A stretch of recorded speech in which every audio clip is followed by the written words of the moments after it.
He believed the hearing would end her. Brandon Hale walked into the Federal Disability Tribunal that morning with his shoulders squared and his future already rehearsed. Freedom from obligation, freedom from shame, freedom from the woman he had decided was no longer useful to his life. His mistress clung to his arm, smiling like a verdict already signed. Then he saw her. Elena Hale sat at the center of the courtroom, slumped in a wheelchair, her face pale with exhaustion, sweat clinging to her temples beneath a faded scarf. Her hands shook as she tried to hold their 4 newborn babies, quadruplets, wrapped in thin white blankets, their tiny bodies pressed against her chest as if instinctively bracing for a world that had already turned cruel. Brandon didn't soften. He laughed. He leaned toward his mistress and whispered something that made her burst into loud, cutting laughter. When he spoke, he made sure the room heard him, mocking Elena for playing disabled, calling her non-functional, gesturing dismissively at the wheelchair as if survival itself were a failure. What Brandon didn't know, what he never bothered to ask during the years Elena quietly paid his debts, supported his rise, and endured his contempt, was that her biological father had died weeks earlier. And that the judge already knew. Brandon Hale didn't walk into the Federal Disability Tribunal like a man coming to plead. He walked in like a man coming to collect what he believed was already his freedom, his clean exit, his story rewritten in legal language, so neat it would erase the mess he'd made. The morning air outside the courthouse had been cold enough to bite, but Brandon barely felt it. He'd dressed for victory. Charcoal suit tailored tight at the shoulders, cufflinks glinting, jaw set like someone who had trained himself to feel nothing. Madison cross-clung to his arm as if she were an accessory he'd chosen on purpose to complete the image. She smelled expensive, sweet perfume and confidence, and she moved with the kind of ease women had when they believed a room existed for their applause. Her red dress was too bold for a court building, but that was the point. Madison didn't enter spaces quietly. She entered to be noticed. Brandon liked that about her. It made him feel like he was upgrading. "You're tense," she murmured, lips near his ear as they passed through security. "Relax. Your lawyer said it's simple. They can't force you to carry dead weight." The words landed lightly, like a joke shared between lovers, and Brandon let out a small laugh through his nose. Dead weight. He didn't correct her. He didn't soften it. He simply squeezed her hand as if agreeing without saying it. He had rehearsed this day in his head for weeks. Not because he was afraid, but because he didn't like surprises. The plan was clean. His attorney would present Elena's medical limitations as proof that she could no longer contribute. The tribunal would acknowledge the strain, the financial obligations would be reduced, and Brandon would walk out with a ruling that sounded compassionate on paper while freeing him in real life. It wasn't cruelty, he told himself. It was practicality. It was the law. And Brandon loved the law when it aligned with his desires. As they approached the courtroom doors, he caught his reflection in the polished glass, composed, controlled, the kind of man people assumed had reasons for everything he did. He held that image tightly. People were less likely to question you when you looked like you belonged at the top of a system. His lawyer, Evan Mercer, stood just outside the entrance with a folder tucked under his arm and a look of calm professionalism. Evan greeted Brandon with a nod, then glanced at Madison with mild disapproval. Quick, subtle, the kind of judgment lawyers made when they were thinking about optics. She insisted, Brandon said before Evan could speak, as if that explained everything. "I'm not doing this alone." Evan's smile tightened. "Understood. Just remember, keep your reactions minimal. Let me do the talking." Brandon lifted his chin. "I've been waiting for this. I'm ready." Madison's nails pressed into Brandon's forearm as she leaned in, smiling. "He's ready," she echoed, like she was speaking for both of them. The doors opened, and they stepped inside. The courtroom smelled faintly of paper and wood polish, the quiet kind of authority that made people sit straighter. A few spectators were already seated. Men in suits, women with folders, a handful of onlookers who looked like they had no personal stake but were hungry for the drama courtrooms always offered. Brandon scanned the room quickly, counting faces, measuring energy, searching for any sign of resistance. He saw none. That gave him comfort. To Brandon, Elena had always been a quiet presence. The kind of woman who didn't challenge, didn't demand, didn't raise her voice. Even when she cried, she tried to do it softly, like she was apologizing for the sound. That silence had once made him feel powerful. It had later made him feel bored. He preferred Madison's noise, Madison's laughter, Madison's bold certainty that the world could be bent if you pushed hard enough. As he walked down the aisle, Madison's heels clicked sharply against the floor, louder than necessary. Brandon didn't mind. Let them look. Let them see he wasn't alone. Let them see he was moving forward. He could already imagine the end of this day.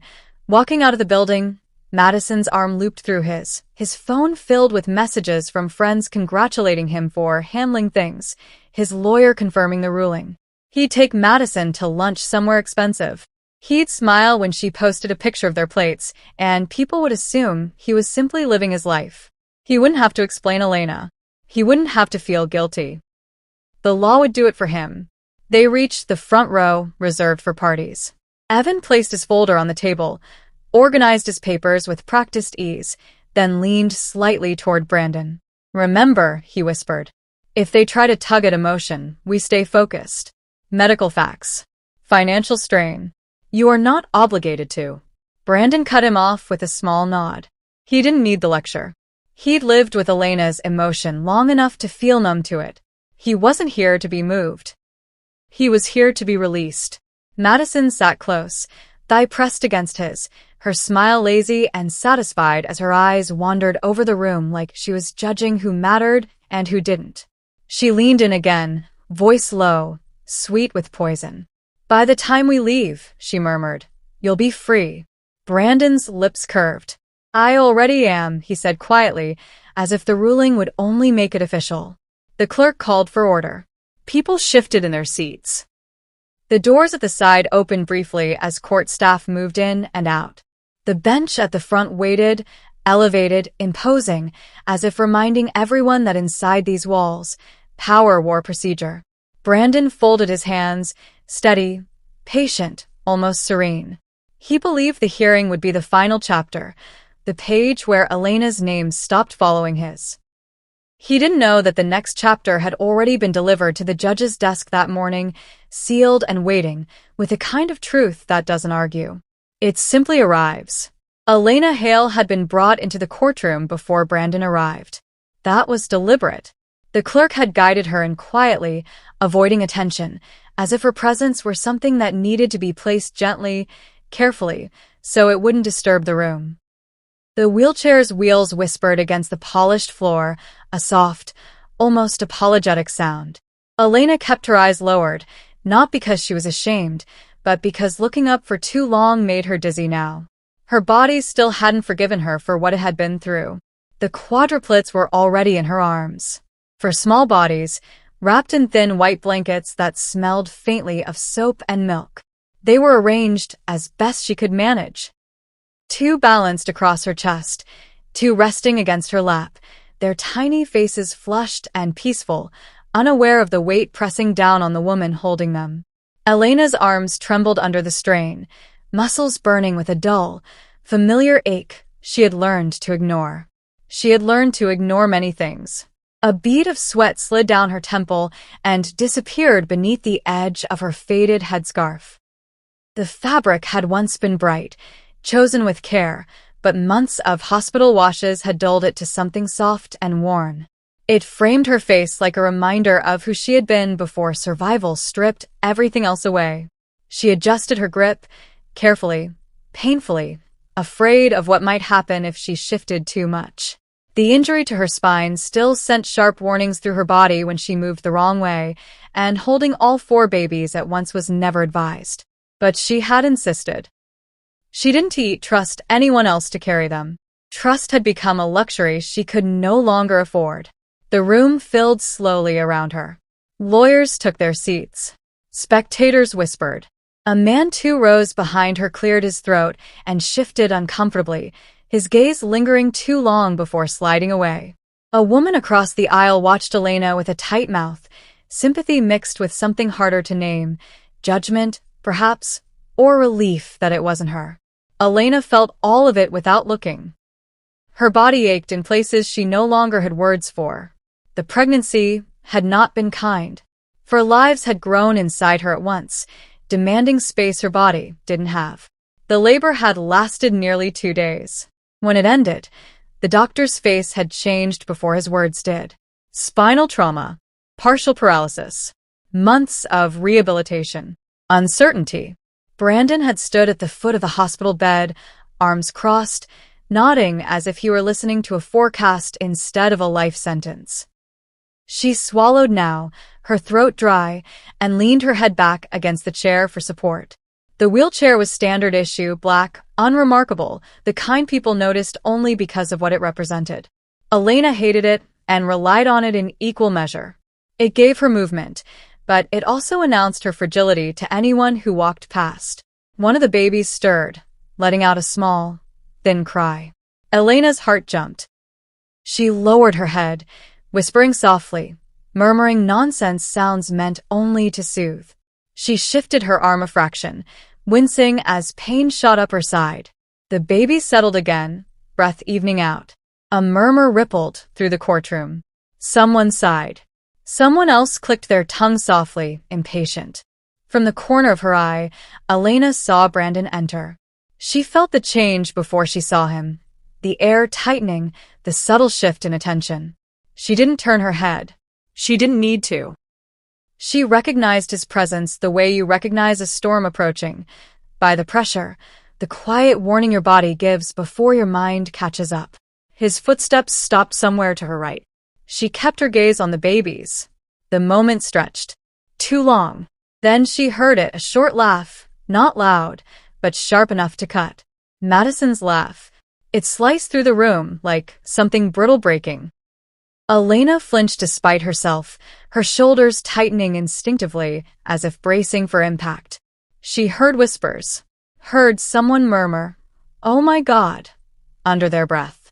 Heard another voice say, not unkindly but not gently either, "That's a lot of babies."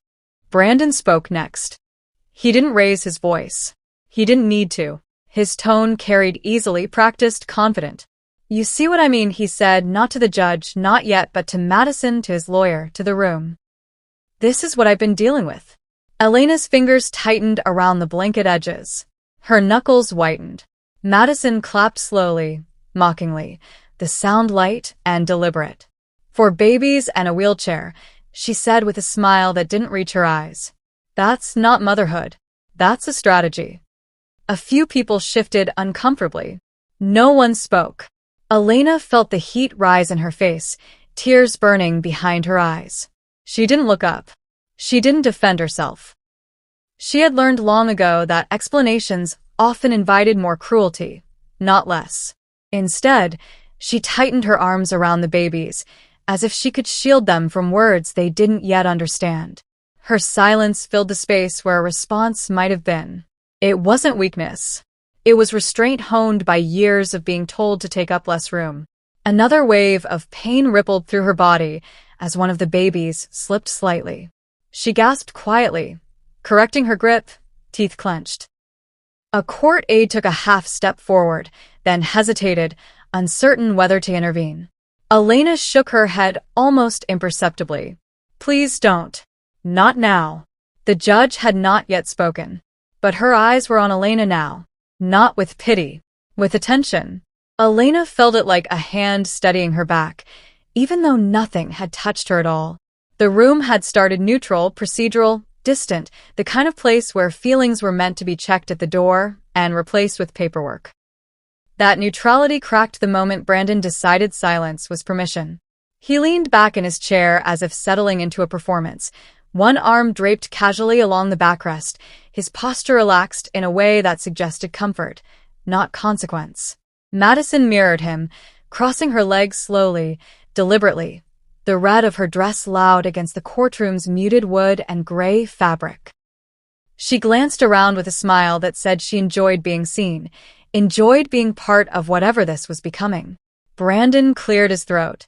I just want to be clear, he said, loud enough for the rows behind him to hear. This hearing isn't about cruelty. It's about reality.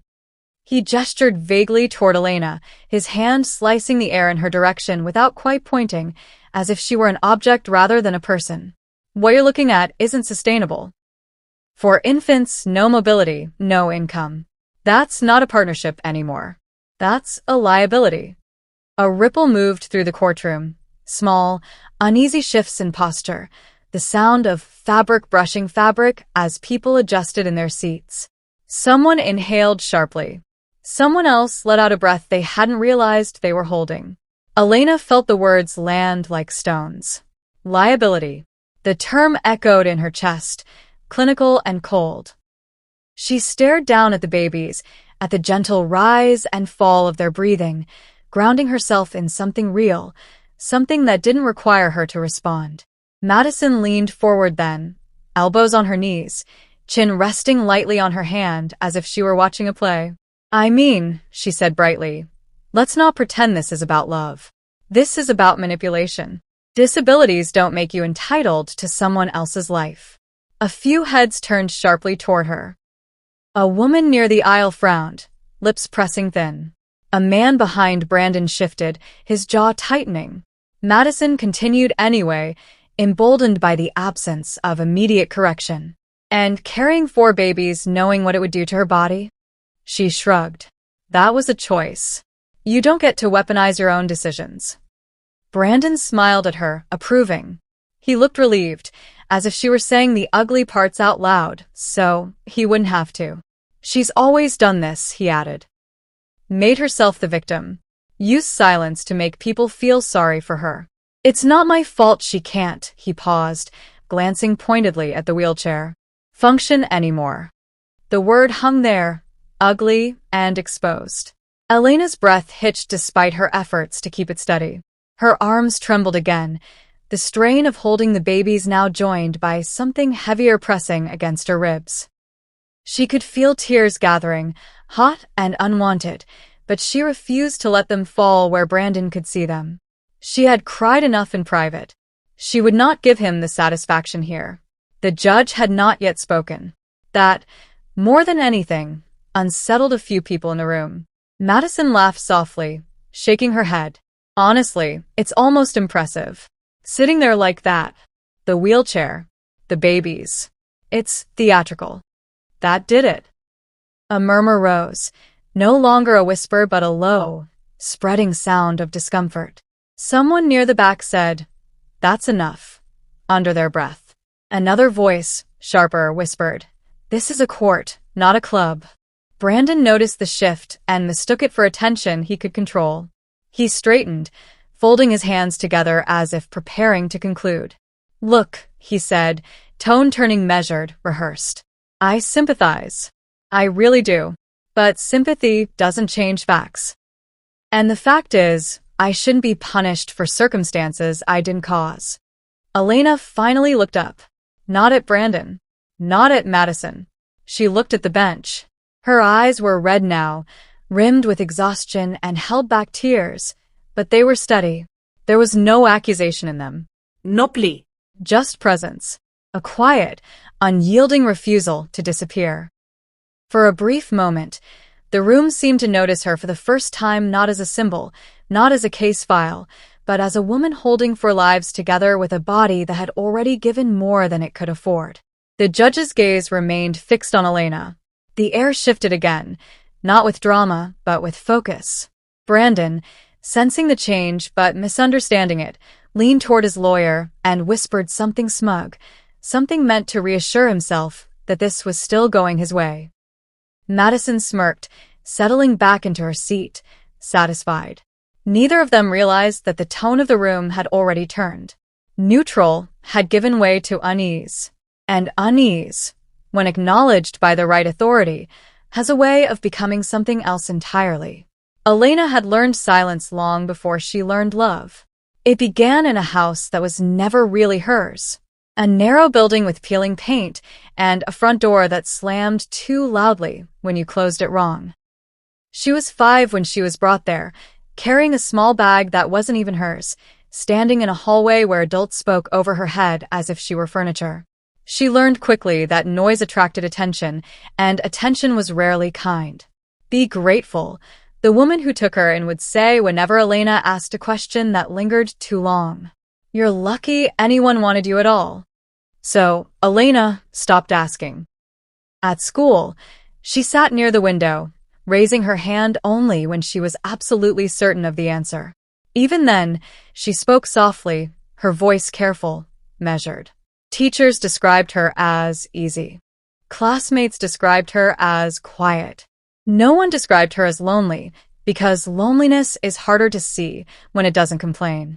When she was adopted again at 9, this time by a couple who smiled for social workers and grew cold behind closed doors, she perfected the art of being invisible. She learned to fold herself into corners, to make herself useful without being noticed. She cleaned without being asked. She apologized when other people were angry. She smiled when it was safer to smile. Silence, she discovered, could keep you fed. Silence could keep you housed. Silence could keep you from being sent away again. By the time she was a teenager, it had hardened into instinct. When boys mocked her for being too plain, she lowered her eyes and pretended not to hear. When teachers praised louder students and overlooked her quiet excellence, she told herself it didn't matter. When disappointment came, she swallowed it whole and told no one. Silence didn't fix pain, but it kept it contained, manageable. Contained pain felt like control. Brandon had mistaken that for weakness. When she met him, he mistook her stillness for gentleness, her restraint for devotion. He liked that she listened, liked that she didn't interrupt, liked that she made space for him without demanding any in return. In the beginning, he called her calming, grounding. He said she made him feel important. She never told him about the homes she'd been passed through, the birthdays she'd spent pretending not to care, the way she'd learned to read rooms before speaking. She didn't think those things mattered anymore. She thought she had finally found somewhere she could rest. So when his debts surfaced years later, when envelopes stacked on the kitchen counter and his voice cracked with panic, she didn't hesitate. She emptied her savings quietly, transferred funds without ceremony, told him it would be fine. When he promised to repay her in love, she believed him because believing felt better than remembering. Even during the pregnancy, silence stayed with her. When doctors warned her about the risks of caring for babies, she nodded and absorbed the fear without complaint. When the pain grew unbearable and Brandon grew distant, she told herself he was just scared. When her legs failed her after the delivery and the word paralysis hovered like a shadow in the room, she didn't scream. She endured. Silence didn't mean she felt less.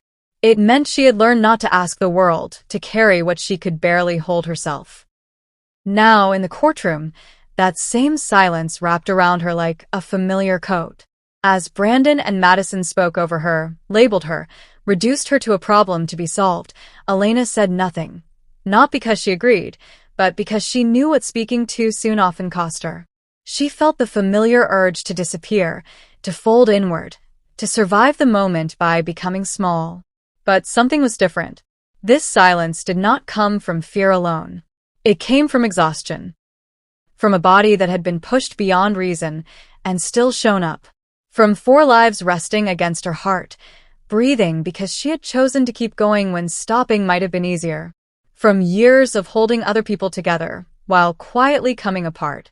She sat upright in the wheelchair despite the pain, shoulders squared as much as her body allowed, chin lifted just enough to say she was still here. She did not beg. She did not perform. She simply existed. And in that existence, something shifted. Because silence, when chosen rather than forced, carries a different weight. It stops being absence and becomes presence. It becomes a mirror that reflects cruelty back onto the people who wield it. Elena's silence was not the quiet of surrender. It was the quiet of someone who had learned, painfully and precisely, that words are most powerful when you know exactly when not to use them. And somewhere deep within her, beneath the fear, beneath the habit of making herself small, was a truth she was only beginning to understand. Silence had helped her survive. but it would not be what defined her anymore. Elena learned about her father from a hospital bed. The room had been too white, too quiet, the kind of quiet that makes every thought echo. She had been 3 weeks into rehabilitation, learning how to sit upright without her vision blurring, learning how to shift her weight without sending pain screaming up her spine. The babies were in the neonatal unit then, watched over by machines that hummed softly, faithfully, doing what her body had struggled to do on its own. She hadn't been expecting visitors. The nurse had knocked once, hesitated, then stepped aside for a woman in a dark coat who looked out of place among the 4 poles and antiseptic smells. The woman carried a slim folder and the kind of composure that came from delivering difficult information for a living. "Elena Hale?" she'd asked gently.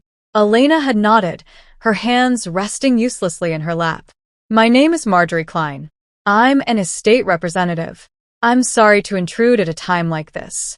Those words, "sorry to intrude," had sounded almost absurd, given how little space Elena felt she occupied in the world. She remembered thinking the woman must have the wrong room, the wrong person. Marjorie sat anyway, folding her coat carefully before opening the folder. "I'm here regarding the estate of Graham Sinclair." The name meant nothing to Elena. She'd said so, apologetically, because apologies came easily to her. "I think there's been a mistake." Marjorie's expression had softened. Not surprised. "We don't believe so. Mr. Sinclair was your biological father." The words hadn't landed all at once. They had come in fragments, pieces that didn't quite fit together. Father. Biological. Deceased. Estate. Elena had stared at the woman, waiting for something familiar to click into place. A memory. A feeling. But there was nothing. No face. No voice. No absence she could point to and name. "I was adopted," Elena had said quietly, as if explaining herself. "Yes," Marjorie replied. "Mr. Sinclair was aware. He monitored your life from a distance." That sentence had unsettled her more than the rest. Monitored. From a distance. It sounded like something done to a stranger, not a child. Marjorie went on, careful and precise. Graham Sinclair had died weeks earlier from a sudden cardiac event. His holdings were extensive, but intentionally obscured, layered through private trusts, foundations, and entities designed to avoid public attention. He had never appeared on wealth rankings. He had never courted recognition. He had left instructions that his identity remain private until the proper time. "And you," Marjorie had said, meeting Elena's eyes steadily, "are named as his sole heir." Elena had laughed then. A short, broken sound that surprised even her. "I think you should talk to my husband," she'd said. "He handles finances." "I don't." Marjorie had shaken her head gently. Mr. Sinclair was very specific. "Everything is to be placed in your name alone." The room had felt smaller after that. Marjorie had slid documents onto the tray table, but Elena hadn't touched them. Her hands were shaking too badly. She felt disoriented, not because of the money. Numbers that large had no meaning to her, but because of the timing. Because the truth had arrived when her body was broken, when her marriage was already unraveling, when survival took up all the space in her mind. "Why didn't he come to me?" Elena had asked eventually. "Why didn't he say something when I was a child?" Marjorie had hesitated. "He believed proximity would endanger you.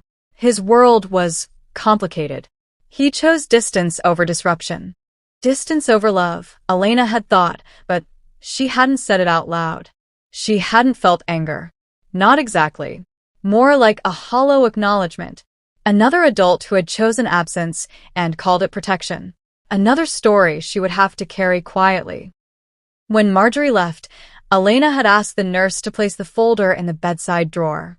She didn't open it for days. When she finally did, she skimmed the pages quickly, almost fearfully, then closed it again. Trusts. Assets. Legal language that felt unreal, detached from the pain in her body and the ache in her chest. She didn't tell Brandon. Not because she was planning anything, but because she was afraid of what the truth would turn into once it left her mouth. She had learned that money changed the temperature of rooms. changed the way people looked at you, changed intentions. And she was so tired. So she signed nothing, claimed nothing, asked only for enough access to ensure her baby's care. The rest, she let sit untouched, like something dangerous she wasn't ready to approach. Now, in the courtroom, as Brandon spoke about burden and liability, that knowledge sat heavy in her chest.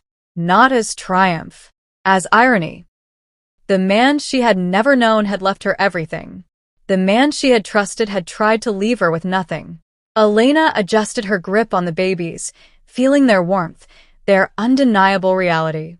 Whatever Graham Sinclair had been to her, whatever his reasons, his legacy had arrived without her asking for it. And it had arrived quietly. Just like her. Judge Catherine Whitmore had been listening longer than anyone realized. She sat elevated behind the bench, her posture composed, hands folded neatly atop the case file, as if nothing extraordinary had been said. To an untrained eye, she looked like every other judge, measured, distant, neutral. But neutrality, Elena would later understand, was not the same as indifference. The judge did not interrupt Brandon when he spoke. She did not correct Madison when her laughter cut too sharply through the room. She allowed the words to land, to linger, to reveal themselves fully. There was a discipline in that restraint, a patience born not of passivity but of precision. When Brandon's lawyer finished outlining the argument, medical incapacity, financial strain, unreasonable burden, the courtroom fell into a brief, expectant silence. Evan Mercer straightened his papers, satisfied. Brandon leaned back, already loosening inside, as if the hardest part were over. Judge Whitmore adjusted her glasses. Mrs.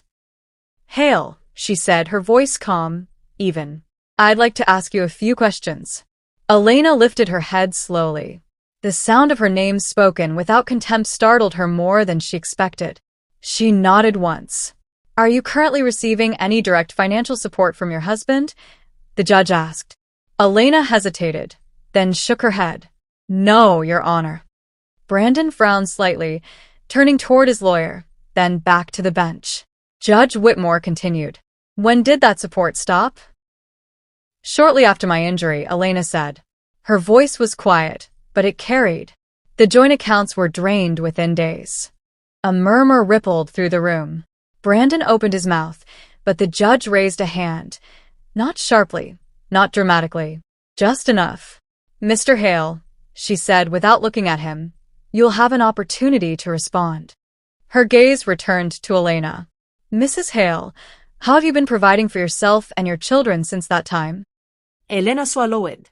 Her arms ached. One of the babies stirred, and she adjusted her grip with careful precision before answering. Hospital assistance at first. Donations. Limited emergency access to an account I was advised not to use, without authorization. Authorization from whom? Judge Whitmore asked. Elena paused. My husband. That word, husband, hung heavy in the air. Judge Whitmore leaned forward slightly. To be clear, you are a disabled spouse with 4 dependent infants, and your access to marital funds was restricted after your injury? Yes, Your Honor. The judge made a small note on the page in front of her. Madison shifted in her seat, irritation flashing across her face. She's exaggerating, she muttered, not quite under her breath. Judge Whitmore looked up then. Her gaze landed on Madison with quiet finality. You are not a party to this hearing, she said evenly. You will refrain from commentary. Madison flushed, lips pressing into a thin line. Brandon's jaw tightened. The judge turned back to Elena. Mrs. Hale, are you aware of any withdrawals or transfers made by your husband from joint accounts following your injury? Elena nodded. Yes. Large ones. How large? I don't know exact figures, Elena said. I wasn't allowed access. But enough that the accounts were nearly empty. Judge Whitmore's pen paused midair. And during this time, she asked slowly, your husband was aware of your medical condition? Yes. And the needs of 4 newborns? Yes. Silence settled over the courtroom. Not the uncomfortable kind, but the attentive kind. The kind that signals a shift. Judge Whitmore finally looked at Brandon. "Mr. Hale," she said, "do you dispute that you restricted your wife's access to marital funds following her spinal injury?" Brandon straightened. "Your Honor, those funds were being mismanaged. I took control to prevent further." "To prevent what?" the judge asked calmly. Brandon hesitated. "Financial irresponsibility." A few people in the gallery shifted, exchanging glances. Judge Whitmore nodded once, as if noting something expected. "And during this period of control, did you provide alternative support to ensure your wife and children's basic needs were met?" Brandon's confidence faltered, just slightly. My attorney advised." "I didn't ask about your attorney," the judge said, still calm. "I asked about your actions." Brandon opened his mouth, closed it. The judge leaned back, folding her hands again. "Mrs. Hale," she said, returning her attention to Elena, "thank you for answering." She glanced down at her file, then to the clerk seated beside her. "Please retrieve the supplemental documents delivered to the court this morning." Brandon's head snapped up. "What documents?" he asked sharply. Judge Whitmore did not answer him immediately. She waited as the clerk rose and moved toward the side door. When she finally spoke, her voice was steady, deliberate. "Mr. Hale, this hearing is no longer proceeding under the assumptions you arrived with." The words landed softly, but they changed everything. The clerk returned carrying a slim, sealed file. It was unremarkable at first glance. No dramatic stamp, no theatrical flourish. Just a thick envelope held carefully in both hands, as if its weight were more than paper. The sound of footsteps crossing the courtroom seemed louder than before. Even Madison noticed, her smirk fading as her eyes tracked the file's slow progress toward the bench. Judge Whitmore accepted it without comment. She did not open it right away. That pause was what did it. The room, which had been restless moments earlier, went utterly still. Even the babies seemed to sense it, their small bodies quiet against Elena's chest, breaths soft and synchronized. Elena felt her pulse quicken, not with anticipation, but with dread. She had lived long enough to know that truth rarely arrived gently. Judge Whitmore broke the seal. She read in silence at first. One page, then another. Her expression did not change, but something in the air did. It was subtle, a tightening, a recalibration, as if the room itself were adjusting to a new gravity. Brandon leaned forward, impatience creeping into his posture. "Your Honor," he began, unable to stop himself. "I don't understand why this is relevant to." Judge Whitmore lifted her hand again. This time, the gesture was final. "Mr. Hale," she said, eyes still on the document. "This file contains verified probate records and federal asset filings.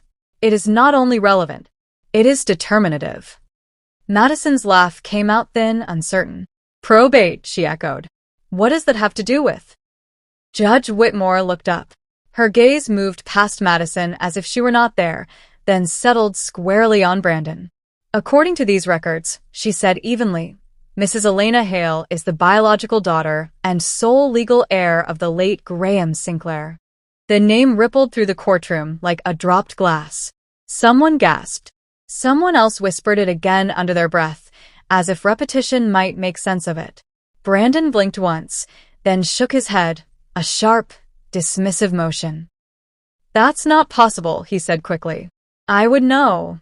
Judge Whitmore's voice did not rise. Mr. Sinclair was a private financier. His holdings were intentionally structured through layered trusts and foundations. His net worth was not publicly disclosed. She turned one page. At the time of his death, the combined valuation of those assets crossed into the $1 trillion range. The word trillion seemed to knock the breath from the room. Madison's hand slid slowly off Brandon's arm. Elena felt the world tilt, not forward into triumph, but sideways into something unreal. She gripped the edge of the blanket tighter, grounding herself in the warmth of her children, the only thing that still felt solid. Judge Whitmore continued, calm and precise. "These documents were delivered under seal this morning, verified by federal probate authorities. They confirm Mrs. Hale's status as sole heir, with assets currently held in protective trusts pending full transfer. Brandon stood abruptly, chair scraping loudly against the floor. "This is insane," he said, his voice cracking. "She's lying. She didn't even know her father." "She did not need to know him," Judge Whitmore replied, cutting him off, for the law to recognize his intent. She placed the file flat on the bench. "What does concern this court, however, is the timing and nature of your actions following your wife's injury." Brandon's face had gone pale now.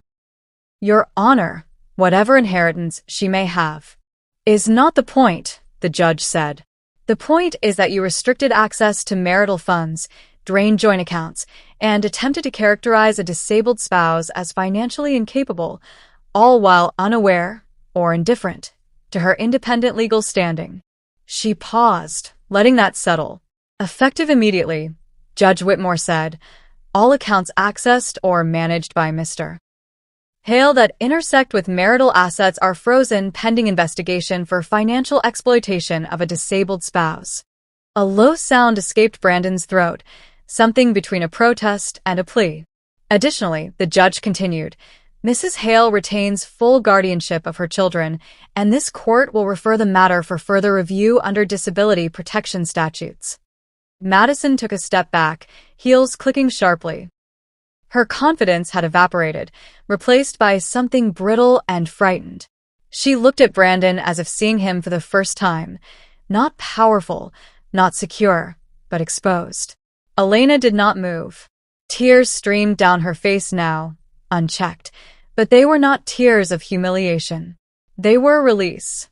The kind that comes when something heavy is finally set down after being carried too long. Judge Whitmore's gaze softened, just slightly, as it returned to her. "Mrs. Hale," she said quietly, "this court recognizes you." The session adjourned shortly after that, but the room remained suspended in the aftermath. People stood without realizing why. Not for spectacle, not for money, for the woman who had entered unseen and could no longer be ignored. The shift didn't come with shouting. There was no bang of a gavel, no raised voices, no dramatic rush of people toward the doors. Power moved the way it often does in real life. Quietly, decisively, leaving its effects behind like footprints you only notice once the ground is changed.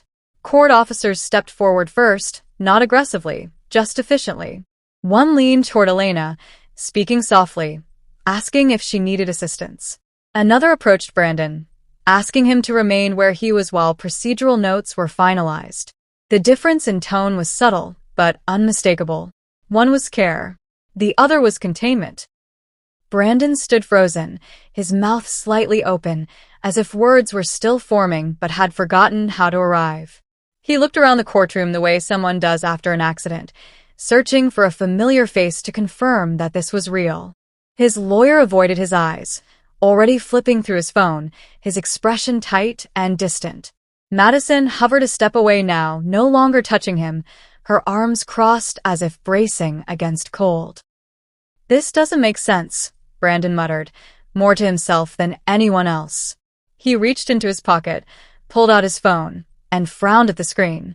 He tapped once, then again, his brow furrowed. "What's wrong?" Madison asked, her voice thin. "My account," he said. "It's not." The phone vibrated sharply in his hand. A notification slid across the screen. "Account access temporarily restricted. Pending review." He stared at it, then laughed once, a short, brittle sound. "It's a mistake." Another vibration.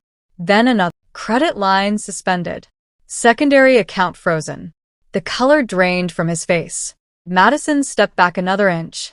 "Brandon," she said carefully, "what does that mean?" "It means nothing," he snapped too quickly. "It'll be reversed." But his hands were shaking now.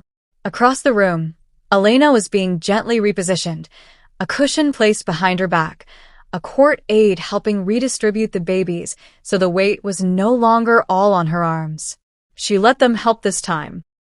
The pain in her shoulders eased slightly, and she realized, with a strange clarity, how long she had been carrying everything alone. Judge Whitmore remained seated, reviewing notes, her presence steady and grounding. When she spoke again, it was not to lecture but to direct. Orders were given calmly. Referrals noted. Timelines established. Investigation. Review. Oversight. Words that sounded clinical but felt like protection. Brandon tried to interrupt once more, his voice rising. You can't just, this is my life. Mr. Hale, Judge Whitmore said, looking at him fully now. What you are experiencing is not punishment. It is process. Process. The word landed harder than any insult could have. Madison exhaled sharply, glancing toward the exit. Her phone was already in her hand, screen glowing as she typed quickly. She didn't look at Brandon when she spoke. I need some air. She didn't wait for response. Her heels echoed briefly against the floor, then disappeared through the door.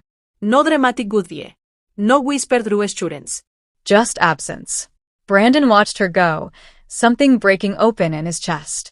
He took a step after her, then stopped as a court officer gently but firmly placed a hand in front of him. Sir, the officer said, not unkindly, please remain here. That was when it hit him. Not the money, not the inheritance, not even the investigations, the loss of movement. He stood there, surrounded by people, and realized he no longer had control over where this went. The narrative he'd rehearsed, the confidence he'd worn like armor, all of it had slipped off without a sound. He looked toward Elena. She wasn't looking at him. She was looking at her children.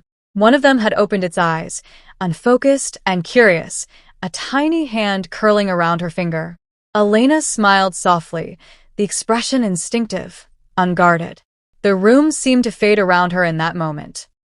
The cruelty, the noise, the man who had tried to erase her. She breathed. For the first time in a long while, it didn't feel like an effort. Brandon opened his mouth again, desperate now. Elena, he said, his voice cracking. We can talk about this. She did not turn.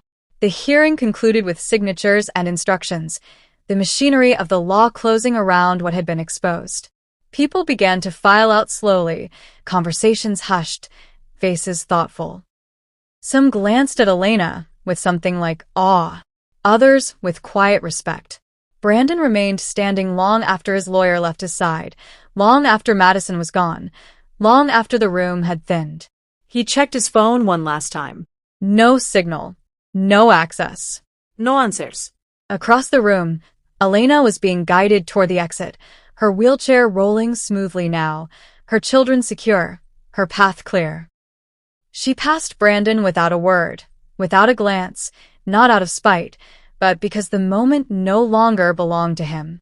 Power had shifted, and it had done so without asking for permission, without raising its voice, without ever needing to look back. People stood as Elena was wheeled toward the doors. It wasn't announced. No one asked them to.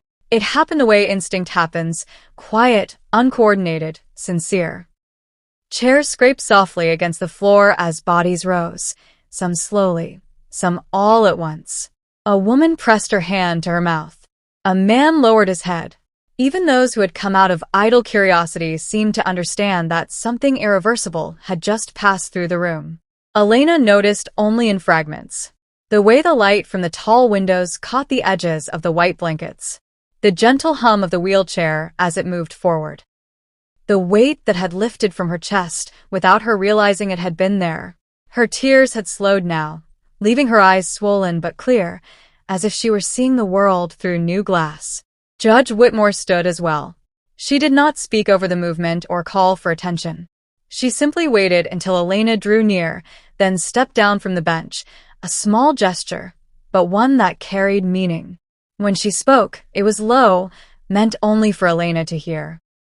You survived longer than you should have had to, the judge said.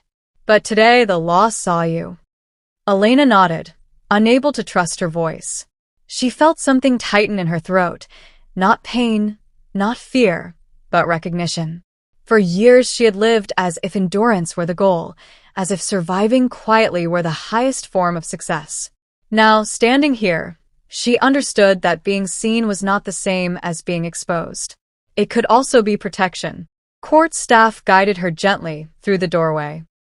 The hallway beyond was brighter, the air cooler. The sound of the courtroom faded behind her, replaced by the muted echo of footsteps and distant voices. A reporter's voice drifted faintly from outside, urgent, excited. Cameras flashed somewhere she could not see. Elena did not turn toward the noise. Outside the building, the world waited. Brandon stood near the wall by the exit, his back half pressed against the stone, his phone clutched uselessly in his hand. He looked smaller now. Not physically. Nothing about his body had changed, but the space around him seemed to have reclaimed what it had lent him earlier. People passed without acknowledging him. Some looked away. Others looked directly at him, their expressions stripped of deference. He opened his mouth as Elena passed, as if to say her name one last time. She didn't stop.